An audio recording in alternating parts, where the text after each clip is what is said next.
10 years of loyalty, early mornings, missed birthdays, late nights in heels. I managed millions, mentored interns, cleaned up messes that weren't even mine. And just like that, they fired me. No warning. No thank you. Just, you're done. I sat in my car that day, gripping the steering wheel like it could stop the shaking. But here's the twist. A month later, the same man who crushed me, who said I was outdated, called me in full-blown panic. The company was spiraling. Investors were walking. And guess who suddenly mattered again? Have you ever been betrayed by a job or boss? Let go like your years meant nothing? Drop a yes in the comments and tell me your story, because I've got a lot more to say. And if you've ever been underestimated, you're not alone. 10 years. That's how long I gave to Ashford and Lennox, one of the most prestigious finance firms in the country. 10 years of precision, long nights, saved crises, and quarterly victories. I wasn't just a number on a spreadsheet. I built some of those spreadsheets from scratch. I trained 3 teams from the ground up. And until today, I believed my seat here was earned, stable, secure. Until today. I walked into the building like I had every morning since 2015. Tall, focused, coffee in hand, hair tied back neatly, blazer crisp. The lobby marbles still gleamed from the weekend cleaning crew. My heels echoed like usual, greeting the quiet hush of early arrivals. I always beat the traffic. I always beat the clock. That's who I am. As the elevator hummed its way up to the 15th floor, I mentally sorted through the tasks waiting on my desk. End of quarter reconciliation, the new intern orientation packet, and the board review scheduled for next week. I was leading that meeting. Or so I thought. I walked into my office, glass-walled, organized, with a view of the Hudson. My safe place. My battlefield. I sipped my coffee and unlocked my tablet. That's when I saw it. Subject: Urgent CFO review, 8:15 a.m. From Mr. Knox. My stomach clenched. No greeting. No explanation. Just a subject line that practically growled. Mr. Knox had only been with the company 3 months, the shiny new chief financial officer plucked from some Silicon Valley think tank. We'd hardly spoken, but when we did, I always got the sense he thought I was old school. Maybe I was. I believed in accuracy over flash. Integrity over trend. Still, I grabbed my notebook and made my way down the hall. I reminded myself I had nothing to fear. I ran the books cleanly. The board trusted me. I trained half the finance department. The conference room was empty except for him, Mr. Knox, seated like a statue at the far end of the long polished table. His expression didn't shift when he saw me. "Elena," he said flatly, gesturing for me to sit. I did. "We're moving into automation and AI," he began, as though reading from a memo. "We need people who can move fast, think digital. Your methods? Too manual. Too slow." I blinked. "I'm sorry." "You're done," he cut in like I hadn't even spoken. I stared at him. For a full 5 seconds I genuinely thought he might laugh and say it was a test. Or a mistake.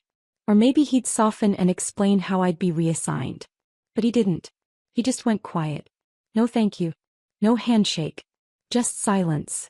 I felt the air in the room change. It thickened. Time slowed. He finally added, like an afterthought, "Effective immediately. IT will handle your access. You can gather your belongings now." I don't remember how I stood. My body moved on instinct. My face, stoic. I'd learned early in life never to let people see you unravel. I nodded, murmured a tight "understood," and walked out without giving him the satisfaction of a reaction. Back in my office, the view hadn't changed. But I had. I looked around at the life I had built in here. Carefully arranged files, framed certificates, a few thank you notes tucked beside my monitor from junior staff I'd mentored. My eyes landed on the report I'd stayed late to finish on Friday night. The one for the board meeting I now wouldn't be leading. I packed in silence. Every pen. Every notebook. The little blue stress ball my old assistant gave me. I kept my movements precise. Controlled. Then I saw it. My nameplate. Gone. I leaned forward, certain I was just missing it. But no, my desk was bare. Where Elena Grace, senior finance manager, once shined in polished silver letters, There was now only smooth, empty wood. They had taken it down before I even arrived this morning. I felt something in my chest tighten, not from heartbreak, from clarity. They had planned this. Not today. Not last week. Maybe even months ago. This wasn't a sudden decision. It was surgical. And yet no one said a word. No warning. No heads up. Just a calendar invite and a cold goodbye. The knock on my door barely registered. Mark from IT stood awkwardly, his face apologetic. Hey, Knox said I should walk you down. Company policy, you know. I nodded. Of course. As I left, I didn't cry. I didn't speak. I simply walked. But I made one quiet promise to myself. They might think I'm done. They might think I'm slow, manual, outdated. But I know things they don't. I built this system. I know where the holes are, and what's hiding in them. Mr. Knox doesn't realize it yet, but he just fired the one person who could have saved him. As I reached the elevator and turned one last time to look at the office I'd poured my soul into, my eyes locked on that bare space where my nameplate should have been. Did they plan this weeks ago? Where are you watching from? Ever been blindsided at work? Let me know in the comments. I'd love to hear your story. I didn't sleep. The silence in my apartment was loud, the kind that wraps around you like a heavy coat you never asked to wear. The city lights blinked through my window, blurred by tears I refused to let fall. My daughter, Ava, padded softly into the room. 16 but wise beyond her years. Her eyes searched mine like she could read the worry behind the calm I tried to wear. She didn't ask what happened. She already knew. Without a word, she slipped under the blanket beside me on the couch and wrapped her arms around me. You'll bounce back, Mom, she whispered, voice warm against my shoulder. You always do. I kissed her forehead and nodded like I believed it. But I didn't. Not yet. After she went back to her room, I sat there in the dim light for a long time, my hands idle, mind spinning. I kept replaying the moment. The missing nameplate, Knox's flat tone, the cold finality in his words. Like I was a worn-out part being discarded. Eventually, I reached for the one thing that had always grounded me. My old ledger book. It was an antique by today's standards, leather-bound with yellowed pages and ink stains from a different life. I kept it as a personal archive, a handwritten trail of important company reconciliations, anomalies I flagged over the years, and notes I didn't trust to a cloud server. I flipped through it absently, not expecting anything more than comfort. But then on page 214, I paused. Last quarter's expense review. I remembered reviewing it myself, signing off on every adjustment. But one entry jumped out at me now. Operational reserve transfer. $3.7 million. That wasn't in the final version I sent to the board. I'd never approved that line item. And yet, it was written in a different ink. My breath caught. I turned back 2 more pages. Another discrepancy. Subtle but wrong. A number shifted. A code changed. I knew these accounts like I knew my daughter's laugh. Something didn't match. And suddenly the silence around me wasn't comforting. It was menacing. I closed the ledger slowly and sat back. A pit opened in my stomach. Was this why they got rid of me? Was I getting too close? I reached for my tablet and pulled up the last file I backed up on my personal drive. It was a copy of the Q4 forecast model I'd sent in weeks ago. Clean, balanced, and reviewed. I compared it against the version I remembered Knox forwarding to the board the following Monday. Different. Not by much. But enough. They'd altered projections, shifted liabilities, masked reserves. That wasn't just risky. It was fraudulent. My heart raced. I stood up, pacing the room. My instincts screamed louder than my fear. They're hiding something big. But how deep did it go? Who else was involved? I was halfway through scribbling notes when my tablet buzzed. One new message. Unknown sender. I hesitated, thumb hovering over the screen. Then I opened it. They're hiding something big. You were never supposed to see it. No greeting. No sign-off. Just that. My hands trembled, not from fear, but from fury. Whatever this was, it wasn't just a restructuring. It wasn't about automation or AI or being too slow. They needed me out of the way. And now I needed answers. The next morning I slipped on a blazer and left Ava still sleeping, her music playing faintly under her door. My steps were automatic, but my mind was a storm of questions. That message from last night still echoed. You were never supposed to see it. I needed someone I could trust. Or at least someone who hadn't had time to pick a side yet. That's when I remembered Maya. 3 years ago she was a bright-eyed intern I took under my wing. Hungry to learn, careful with numbers and loyal, at least she used to be. She'd risen quickly, now working under the operations division. Not too close to Knox, but not too far either. I messaged her from a new account and asked for a discreet meeting. We met at a cafe tucked between an old bookstore and a flower shop. One of those quiet places that smelled like cinnamon and forgotten secrets. Maya arrived 10 minutes late, eyes darting behind her as she slipped into the seat across from me. "Elena," she whispered, gripping her coffee cup. "I wasn't sure if you'd really show." I raised an eyebrow. "You messaged me." She blinked, startled. "No, I didn't." My throat tightened. Either someone was playing a dangerous game or there was another hand in this mess. Maya leaned closer. "Listen, I don't have much time. Things are weird in the office. Knox's team moved entire systems onto new AI tools, but something's off. The finance flows don't match." I waited. "They're funneling money," she continued, barely above a whisper. I overheard a call. Knox and someone from a shell vendor. "The new software? He's using it to push fake vendor payments through. The algorithms scramble the records just enough to pass audits." My jaw tightened. "But here's the thing," Maya said, her eyes locked onto mine. "Nobody understands the old reconciliation system you built. It's not connected to their AI tools. If anyone can trace where the money actually went, it's you." It was confirmation. Not just paranoia. Not just bruised pride. "Why are you telling me this?" I asked. She looked down. "Because I saw how they treated you. And I think I might be next." I nodded slowly. "Be careful, Maya." That night back home I locked the door behind me and double-checked every window. Ava was at a friend's for a sleepover. Good. She wouldn't see me pacing the living room like a woman on the edge. I opened my laptop. My files were gone. Not moved. Not renamed. Deleted. Everything. Q4 backups, comparative forecasts, internal memos, even personal notes. Gone like they'd never existed. A cold sweat broke down my spine. I scrambled to open recovery tools, tried restoring from my cloud backup. No success. My heart pounded. Then the screen flickered. One line appeared in the top corner of my desktop. "We warned you." I slammed the lid shut and yanked the plug. Someone had been inside my system. Watching. Waiting. I stood in the middle of my apartment, suddenly aware of how quiet everything was. Too quiet. I grabbed my phone, about to call Maya, but stopped. What if they were tracking that too? I needed something offline. Something old school. And I remembered.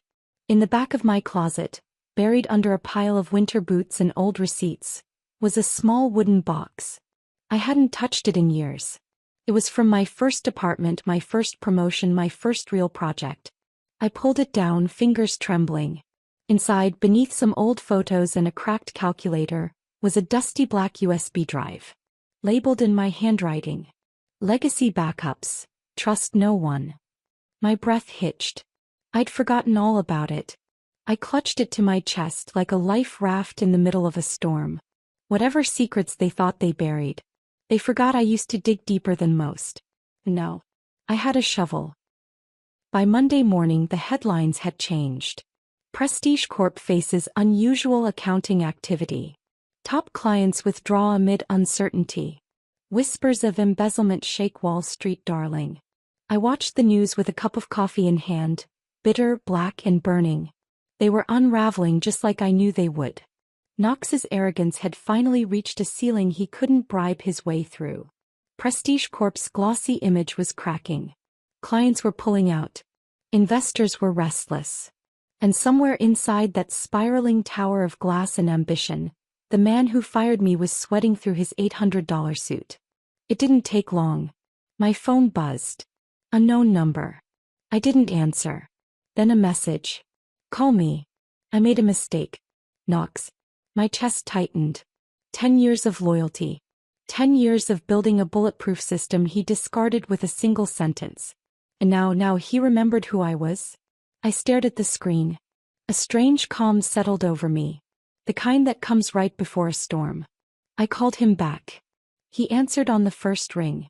Elena, he breathed, we're in trouble. Oh, I said coolly. You don't say. He didn't laugh. Listen, I was wrong to let you go. The systems, they're breaking. We can't track vendor flows. Numbers don't add up. There's panic everywhere. I need your help. No one else knows your old systems. You were the only one who kept that part airtight. I paused, letting him sweat. You mean the outdated manual methods? Elena, please. I let the silence stretch before finally replying. Fine. I'll help. A beat of relief. Thank you. But on one condition, I interrupted. I work alone. Full access. No questions. He hesitated. Then, agreed. I hung up. Later that afternoon I walked back into the same building I was dismissed from just 2 weeks ago. Heads turned. Whispers followed me down the hallway like shadows. I was the ghost in the machine. The office Knox had taken from me was still empty. They hadn't replaced me, no one could. And deep down they knew it. I logged into the legacy system I built from scratch. Passwords still worked. The interface felt like home. It didn't take long to find the files they tried to bury. Dozens of transactions under vendor names I didn't recognize. Thin trails of money trickling to offshore accounts. But the documents had something else. My digital signature. Not once. Not twice. But across multiple documents. Approval logs, authorizations, payment schedules. All filed in my name. I froze. No, I whispered. I never signed these. They had forged me into their scheme. Erased me from the office, but not from the crime. Suddenly it all snapped into focus. Why they pushed me out so fast. Why my nameplate was already gone. Why the files were deleted from my laptop. They weren't just replacing me. They were framing me. Knox hadn't called for help. He called to seal the trap. I shut the laptop and leaned back, heart pounding against my ribs like a warning drum. I couldn't panic. Not now. The only reason they hadn't come for me yet was because they still thought I hadn't seen it. That I'd help clean up the mess, unaware I was the one set to take the fall. Well, they underestimated me once. They won't do it again. I copied the forged files to my hidden drive. If they wanted a scapegoat, they just handed her the keys to the truth. There's something about working in the dark, quietly, methodically, that gives you clarity. With every hour I was piecing together a web no one expected me to remember. Old receipts. Handwritten ledgers. Vendor IDs scribbled in the margins of yellowing notebooks. I knew this company by heart. And now, like muscle memory, it all returned. I spread it all across my dining table. Every forgotten document and backup I had saved out of habit, out of instinct. The dusty USB drive from the back of my closet pulsed like a heartbeat in my hand. The files on it were intact. Raw ledger exports, system logs, payment approvals. Untouched. Undeniable. I had built the map. Now I was drawing the trail. One by one, I matched fake vendors to real transactions and those to ghost accounts. The numbers didn't lie, and neither did the system I once ran like a symphony. But it wasn't just about the money. It was the pattern. The rhythm. Every major leak had Knox's shadow behind it. And just when I thought I had enough, the headlines hit. Prestige Corp insider accused of fraud, former finance head Elena Grace named. My hands trembled as I scrolled through the article. My picture, one they had to dig up from an old company picnic, plastered under a bold headline framing me as the mastermind behind the scandal.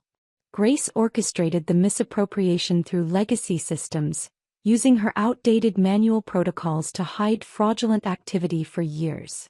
They flipped the script. I was the villain now. I backed away from the screen, bile rising in my throat. Every line of that article dripped with his fingerprints. Knox. This was his play.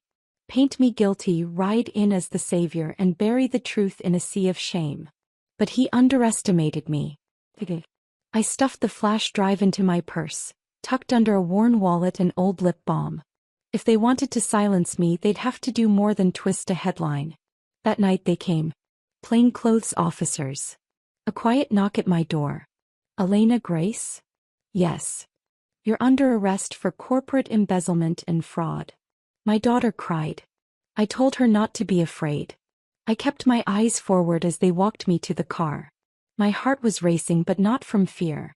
From fire. Inside the interrogation room, the air was thick with unspoken accusations. I said little. My lawyer said less. They laid out the case, evidence, signatures, wire transfers. They called me reckless, dishonest, calculated, and I just listened. Until I reached into my purse and handed them the flash drive. There's something on here, I said. You'll want to hear it. They didn't expect the audio file. But there it was, buried in a folder called Coffee Room News. Knox's voice. Clear as glass. She's just a sentimental bean counter. No one will believe her. The best part. Her signature's on everything. By the time she figures it out, the trail will point straight to her. A beat of silence followed. Then chaos. My lawyer leaned over and whispered, "That just changed everything." I closed my eyes for a second, breathing in the quiet before the storm. Knox thought I'd crumble. Thought I'd break. He was wrong. This game wasn't over. It was just beginning. The air felt different the day I walked out of that holding cell. Not freer, not lighter. Just clear. I wasn't escorted by police this time. I walked out on my own, head high, into the flashing lights and murmurs of reporters. Microphones shoved toward my face. Shouts of "Elena, how does it feel to be vindicated?" and "Do you blame Mr. Knox?" flurried around me like confetti. I said nothing. Not because I didn't have anything to say, but because I knew that truth didn't need my voice anymore. It was already echoing louder than I ever could have imagined. Within hours, news broke. FBI arrests CFO in major corporate fraud case. Whistleblower Elena Grace cleared of all charges. Former executive uncovers $42 million fraud using old-fashioned bookkeeping. It was almost amusing. The very thing Knox mocked, my handwritten records, my sentimental bean counting, had become the sword that cut his empire down. He'd been dragged out of Prestige Corp's tower in cuffs. The man who fired me without a thank you or a handshake, now gritting his teeth for a mugshot. But me. I didn't go back. I didn't want my office. I didn't want the title. I didn't even want the apology. What I wanted was meaning. So I went home, brewed a quiet cup of coffee, sat on the couch beside my daughter, and for the first time in weeks, I exhaled. The next few days were a blur of attention. Interview requests, book offers, even a movie inquiry. But I turned them all down. My story wasn't a spectacle. It was a scar. And scars don't need billboards. Instead, I found myself standing in front of a class of teen girls in a community center 5 blocks from where I grew up. A worn whiteboard, broken markers, and bright eyes that reminded me of myself at 17. Curious, anxious, and full of questions about a world that rarely handed women the truth about money. I taught them how to read a balance sheet, how to budget, how to protect themselves when no one else would. Later that week, I sat with single mothers around folding tables, helping them organize their debt, draw up savings plans, and build something that couldn't be stolen: knowledge. It wasn't flashy, but it was real. And then one morning came. A slim envelope, cream-colored, unmarked. No return address. No stamp. Just left on my doorstep like a ghost had visited. I opened it slowly. Inside was a single card. Black ink in the same smooth, arrogant script I remembered too well. "You were always 10 steps ahead." Hey. Tucked behind it, a check. $500,000. $500,000. Drawn from an offshore account I recognized from the files. The ones I had helped expose. My hands tightened. Was this some twisted apology? A trap? A confession? Or just one last game? I sat down at the kitchen table and stared at the check. My daughter passed by, yawning, heading to school. She saw the envelope but didn't ask. She knew by now, if something came from the past, I'd handle it. I turned the card over. No address. No instructions. Just his signature. Like it was enough. But it wasn't.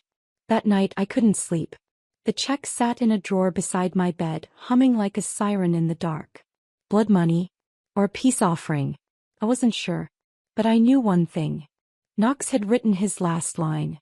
Now it was my move. The check stayed in the drawer. I never cashed it. Never burned it either. Some things are better left as proof, not for others but for yourself. A receipt of survival. I moved forward instead. Not in a blaze of revenge, not with a headline-grabbing comeback, but with purpose. With quiet fire. That's how Grace Numbers was born. I used my savings, not Knox's money, to launch it. A non-profit rooted in one mission. To arm women with the financial literacy and courage to protect themselves in a world that often counts them out. We started small. A cramped room above a laundromat with peeling paint and wobbly chairs. Just 6 women showed up the first week. Single mothers, retirees, college students, even a freshly divorced woman trying to understand how her ex drained their joint account. I taught them everything I knew. How to spot false vendors. How to read the fine print. How to recognize when something's not adding up, and to trust their gut when it screams and whispers. Soon word spread. We added a virtual workshop. Then a wait list. By month 6, we had over 2,000 women enrolled across 6 states. One day I got a call. A real one. From the White House. They were hosting a panel on corporate fraud and ethics. They wanted me on it, not as a victim but as a voice. At first I hesitated. I wasn't sure I belonged on a stage with policymakers and power suits. But then my daughter caught me staring at the invitation and said, "Mom, you taught me how to stand tall even when no one claps. Maybe it's time they did." So I went. The auditorium was grand. Marble pillars, velvet chairs, and lights that made everything shimmer. I wasn't nervous. I'd already faced worse rooms. Quiet boardrooms full of silent betrayal. But as I walked on stage I spotted her. My daughter, front row, phone in hand, eyes shining. I told the panel my story. Not the viral version. The real one. About how I almost let self-doubt mute my instincts. About the old ledger book that saved me. About how automation didn't beat integrity. And how sometimes being old school was exactly what the future needed. People clapped. Some even cried. But it wasn't the applause I remembered most. It was what happened after. At a small post-event gathering, I was pouring myself a cup of tea when a woman approached me. Late 50s, maybe early 60s. Elegant but with sadness behind her eyes. "Miss Grace?" she asked, voice trembling. "Yes," I nodded. She pressed a hand to her chest as if steadying something that had been shaken too long. "I worked under Knox," she whispered. "Years ago. He almost destroyed me too. Demoted me, blacklisted me. I thought I imagined it all, like maybe I deserved it." Her eyes welled up. "You saved more than you know." For a second I couldn't breathe. Not because of the words, but because of the weight in them. She wasn't just thanking me. She was finally letting go of her own silence. I reached for her hand, gripped it gently. "Old school doesn't mean outdated," I told her. "It means we don't cut corners. We see the whole board. And we fight clean." She nodded, tears slipping freely now. And I smiled because that was the moment I knew. This story, it was never about revenge. It was about reclamation.